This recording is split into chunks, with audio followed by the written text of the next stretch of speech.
And they're getting the same reaction from TSA that they had about the full-body scanners, especially some Muslim travelers who fear that they might be unfairly targeted by this. Joining us now live to talk about all of these issues tonight is attorney Larry Waters, who we had on many times before, and Hazem Bata, the same story right there, former director of the Orlando chapter of CARE, the Council on American Islamic Relations. Gentlemen, always good to have you here. Thank you. We just heard TSA Chief John Pistole saying that no exemption is going to be made based on religious beliefs. Larry, direct this at you first. Is that going to stand up? I wouldn't be surprised if we see lawsuits by people believing that these policies violate religious beliefs. They're very intrusive to our privacy and to many different religions. And people are they've had enough. They're pushing back. There are pilots that are suing over these new restrictions. And I can see certainly a valid complaint being made about violation of one's religious freedoms. Mr. Bata, is there a specific Muslim belief that the pat-downs would violate? Well, in general, Muslims are supposed to be modest. Yes. But I need to point out that this is not a Muslim issue.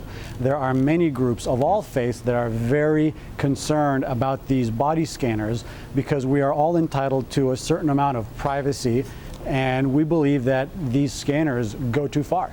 Yes, I agree with you there. And the reason I asked you about specific Muslim beliefs is because I also wanted to ask you, not everybody goes through the scanners. Of course, it's only like some 5% are brought out to go through the scanners, and not everyone gets patted down as well. But do you think if your name is Hazem Bata, you're probably more likely to get the scan or the pat down than say it's John Smith? I think you're absolutely right. But I'm not just concerned about myself. I'm concerned about my wife and my kids and so on.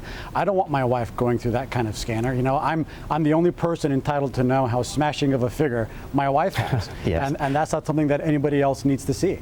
Larry, what about unreasonable searches, one of our civil liberties, against an unreasonable search and seizure? Do these pat-downs fall under that category?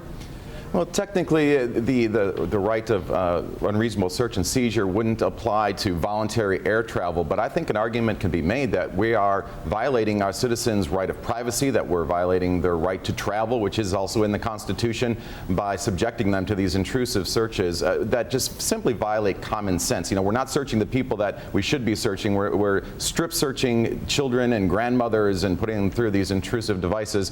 That's the problem here. People they've had enough with the lack of common sense at the TSA, and I think they will change their policies. I don't think this is going to last very long. Mr. Bata, we've heard of National Opt-Out Day, the 24th. You just can go through and you say, you know what, I opt out of the scan and I want to be patted down in full view of everyone else. But is there something, maybe legal recourse, that the Muslim community is looking at as well?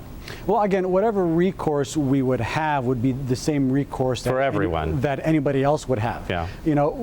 Our stance is that the government is obligated to keep us safe and do its job without infringing upon our civil rights. We should not be the ones having to make the sacrifice. It's the government who needs to be a little bit more creative, a little bit more resourceful, and figure out a way to keep us safe without subjecting us to these virtual strip searches. Larry, who's going to have to step in here to make sure, to represent the people who feel that this is going too far? Is it the ACLU that's going to have to step in, or the Supreme Court eventually getting involved? Well, the courts will make the decisions. It will be lawyers, perhaps such as myself and other free speech lawyers and constitutional lawyers that will bring these cases to the courts, and ultimately a judge will make a decision whether we're going too far. Larry Walters and Hazem Bata, gentlemen, it's going to be a conversation I think we're going to be having for a little while. We'll be back. Okay, thank you, sir, very much.